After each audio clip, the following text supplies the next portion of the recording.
With 80 seats in Parliament, Uttar Pradesh has become the most important battleground for who forms the next government. And the permutations and combinations here have kept everyone guessing. In the last election in 2014, the BJP and its allies won 73 of the 80 seats from the state. But this time round, sworn enemies, the Samajwadi Party and the Bahujan Samaj Party, are fighting together with the Rashtriya Lok Dal. The Congress has been left out of this grand alliance but has raised the stakes with the formal entry of Priyanka Gandhi to electoral politics. So how is the battle for UP likely to pan out? To speak more on this, I'm joined today by Nilanjan Sarkar, Assistant Professor at the Ashoka University.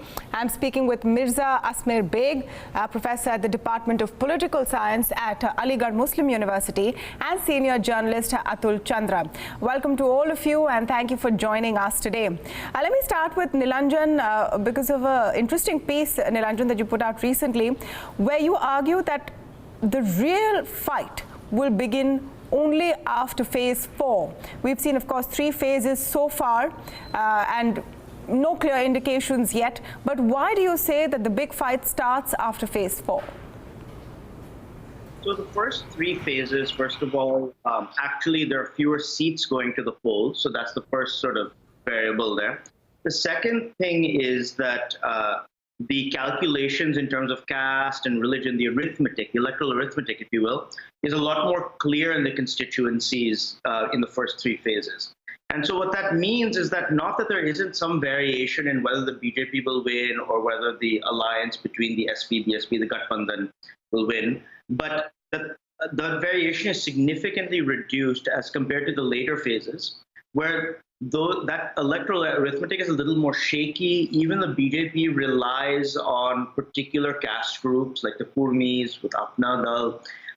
And these kinds of variables create a lot more variability in the predictions of how many seats the Gathbandhan or the BJP can win. Let me come to Atul Chandra with what the situation is so far. Now, you've had the BSP and SP and the RLD, of course, coming together. There were a number of doubts when that announcement was made about would the blocks of voters that prefer to vote for these parties actually accept this Mahagathbandhan? Would there be transferability of votes? Do you think the campaigning, a few days ago, where BSP chief Mayawati actually campaigned on the same stage with Mulayam Singh, has sort of changed that? Yes, a lot more backwards are willing to vote for Dalit candidates or for the common candidate, let's say. Even in the first 3 phases, which was essentially Eastern UP, what I heard was that Gurjars were voting alongside Jats for the Gathbandhan candidate. And that is why the Gathbandhan is quite upbeat about the first 3 phases at least. And if that is the trend, then the caste factor, which is going to come into, which is going to be more complex in the last 3-4 phases, is going to be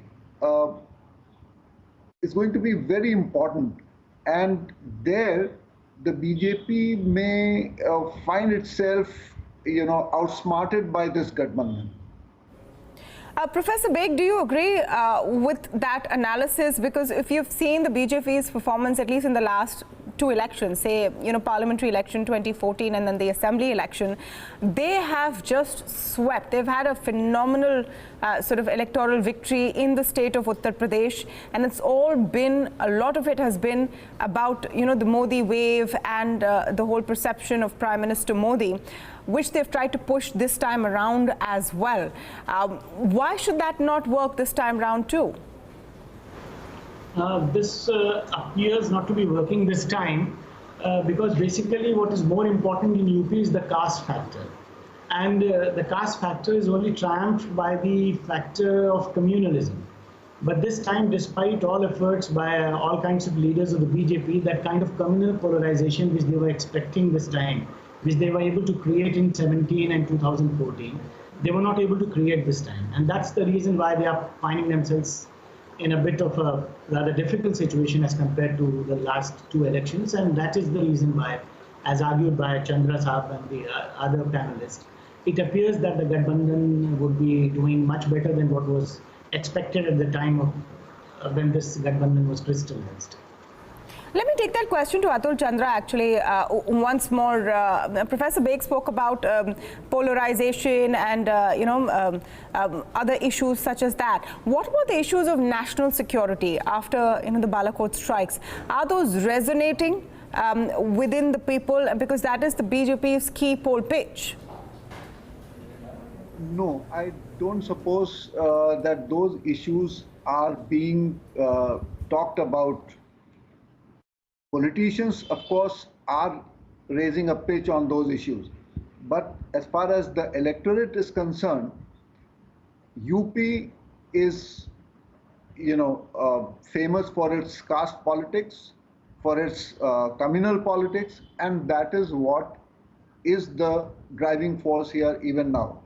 So what is significant about these elections is that not just the backward, but also the Muslims have joined hands with Dalits. And that is a very potent force for the BJP to handle. Nilanjan, in the mix of all of this, where do you rate the Congress's efforts? It was being predicted that the Congress could play spoil sport, splitting the anti-BJP vote between the Mahagathbandhan and itself, considering that they've, put Priyanka Gandhi Vadra in the fray, and she's been campaigning continuously, really, in Uttar Pradesh. Do you think that they're going to make a difference? So, I mean, you expect that on the margins, it will make a difference. It's something I think I've said before, is that voters tend to be quite strategic. So, in a world in which the SP and the BSP and the Congress were splitting votes, somebody who wanted to vote the BJP out didn't really know which party to vote. I think now with the Gathbandhan between RLD, SP, and BSP, in most constituencies, there's a clear choice, right? In most constituencies, that strategic voter, he knows to vote for the Gathbandhan. Now, there are a number of constituencies where the Congress is strong, where the Congress might be giving the Gathbandhan a fight for the anti-BJP vote, and that again creates that confusion among the voter where we get splitting. But to the extent that there's sort of a party that is clearly ahead, my instinct is that most of the voters will shift towards the Gathbandhan in those kinds of constituencies, and that the Congress competing in those constituencies won't have a major effect on people who would have voted for the Gathbandhan anyway. I think there's another theory out there, and it's one that I have never seen fully substantiated, but that Congress's voter base is actually overlaps somewhat more with the BJP than we initially think. And actually, some of these Congress candidates may actually cut some of BJP's vote share. Now, that's a possibility. Again, it strikes me that broadly we're seeing bipolar contests in most seats, and that's not what's going to happen, and the Congress will be the loser out of that. But it's a possibility. Professor Baig, do you agree with that? And your comments on the Congress's role in this entire exercise, because they were offered, that's what was reported, just 2 seats by the Mahagathbandhan, which they chose not to accept. They're fielding candidates pretty much across Uttar Pradesh. They've got Jyotiraditya Scindia and Priyanka Gandhi Vadra in charge of Eastern and Western UP. Are they going to make a big impact? I think, there are 2 things here. One, that the reason why that Congress is not in this Gathbandhan, I think it is good for the Gathbandhan. And as I mentioned earlier, that the communal polarization, which was not very successful this time, it's basically because Congress is not in the Gathbandhan. Because if Congress were in the Gathbandhan, it would have been very easy for the BJP to create this narrative that it is them versus us. But now, since the Congress is the third partner, it is not so easy for the BJP to create that kind of a communal narrative. And that is the reason why probably Samajwadi Party and BSP were not very rather eager to have this the alliance with Congress, although they were showing that they are very eager and they are trying to accommodate the Congress. And they were also thinking that maybe Congress would cut more votes to the BJP, because of Priyanka Gandhi and the kind of rather atmospherics which she creates in the electoral arena. Because of that, maybe she'd be able to attract a lot of Brahmin and upper caste Hindu votes, and that would go against the BJP. So, and the other thing is that coming in of Priyanka Gandhi and Jyotiraditya Scindia, I think they are not going to have any significant effect on the ground, because Jyotiraditya Scindia is an outsider. Nobody knows him in UP. As regards Priyanka Gandhi, she creates better optics. She's very attractive, charismatic person, and that creates good optics in the media. But at the grassroots levels, when people are actually going out to vote, I doubt whether she's going to have any significant effect there. Mr. Chandra, why don't you come in on this? Because we've seen now Priyanka Gandhi Vadra campaigning for some time now. And when the announcement was first made, it was being called a game changer. I mean, sitting from afar, frankly, it seems a little, her efforts seem, like she's making a lot of effort, but they seem underwhelming. One is not clear what impact they're having. What is the sense you are getting? Professor Beg is right in one respect at least, that she's charismatic. What is also important about Priyanka is that she establishes a direct rapport with the people. No matter how lowly that person is, she approaches them, she mingles with those people, she hugs them, she allows them to touch her cheek. But how much of this is going to translate into votes is not very difficult to predict, because the Congress at the ground does not have an organization. It doesn't have enough workers. So what Congress is aiming at in these elections is to increase its vote share substantially. It may not translate into a huge number of seats for the party, but at least for the state elections in 2022, the party expects to be better prepared. And a gain of 4-5 seats in UP, it'll be contented with that, I suppose. It may be looking at repeating 2009 performance when it had 22 seats, but that may not be happening now. Yeah, well, the Congress won just 2 seats in 2014, which were Amethi and Rai Bareli. Nilanjan, you've talked about how what happens in Uttar Pradesh will determine whether there is a majority government or an alliance government or a loss in the BJP's context. Can you paint for us the different scenarios that you see panning out in Uttar Pradesh, looking at the current situation? I think that most people are predicting a number for the BJP and NDA between 25 and 50 seats in UP. So just that variation tells you something about what kind of numbers we can see. So I think if we look at a lot of the opinion polls, and opinion polls are flawed in a number of ways, but a lot of people's projections are for the NDA to be just short of a majority, or maybe 20, 30 seats short of a majority. And you can really see those 20, 25 seats make a big difference, right? They can push the NDA above the majority mark. They can push the NDA below the majority mark. If the NDA performs less well across the country than is initially being predicted, then performing poorly in UP could actually put the NDA in trouble, so that it will be very difficult for it to form government.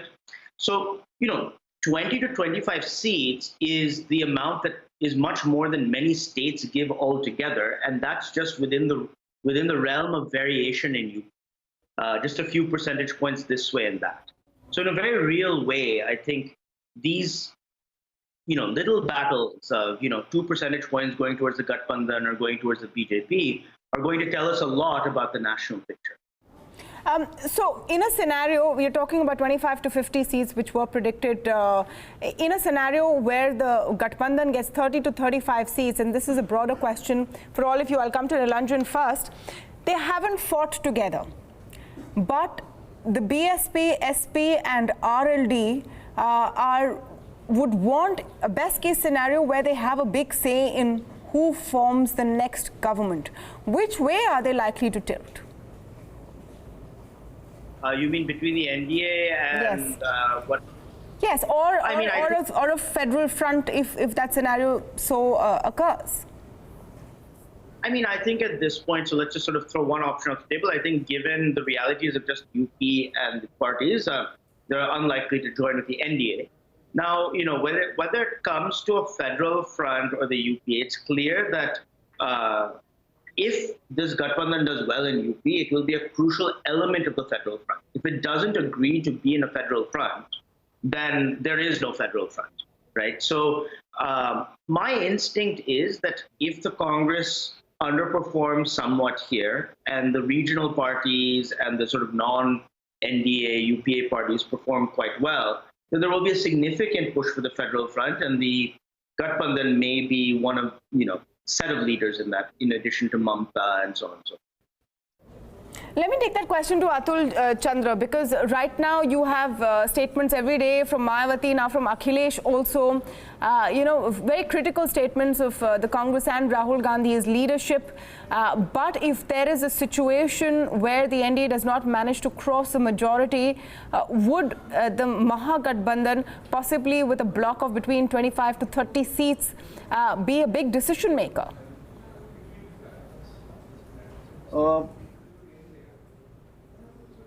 It will.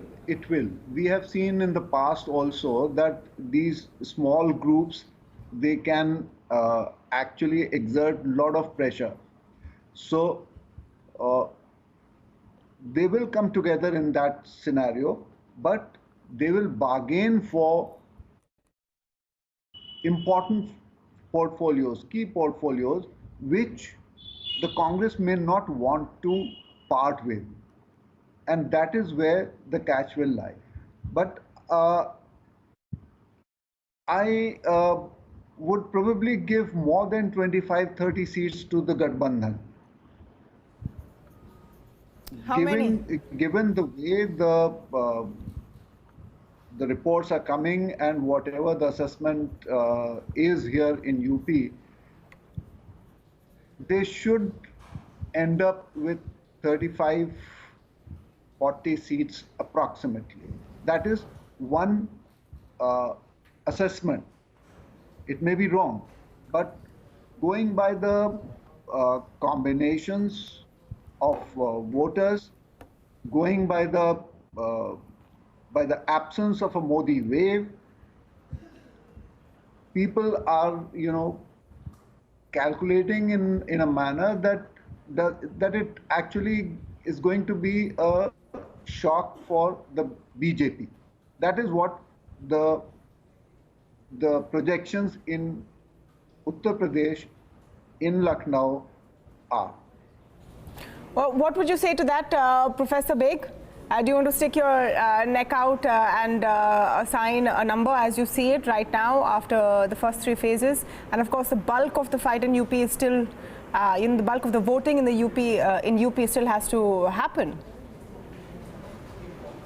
I think that in the absence of a wave as it was there in 2014, and in the absence of the kind of communal polarization as the BJP would have wanted, I expect the Gathbandhan to fare much better than what was earlier anticipated, and they might go to around 35-40 seats. And once that happens, Gathbandhan in any kind of government formation, whichever kind of government comes up after the elections, is going to be a key player, in that formation which comes up.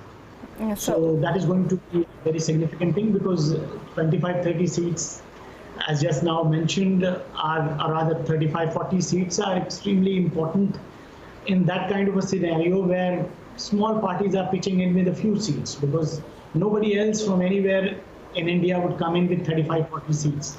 So they would be a very major constituent if they were to be a part of a government which is formed at this time. Well, so 23rd May is going to see a nail-biting finish, and everyone's eyes will definitely be on UP. I want to thank all of our panelists for joining us today and helping us decode what are the key issues and factors to look out for in the battle for the 80 seats of Uttar Pradesh.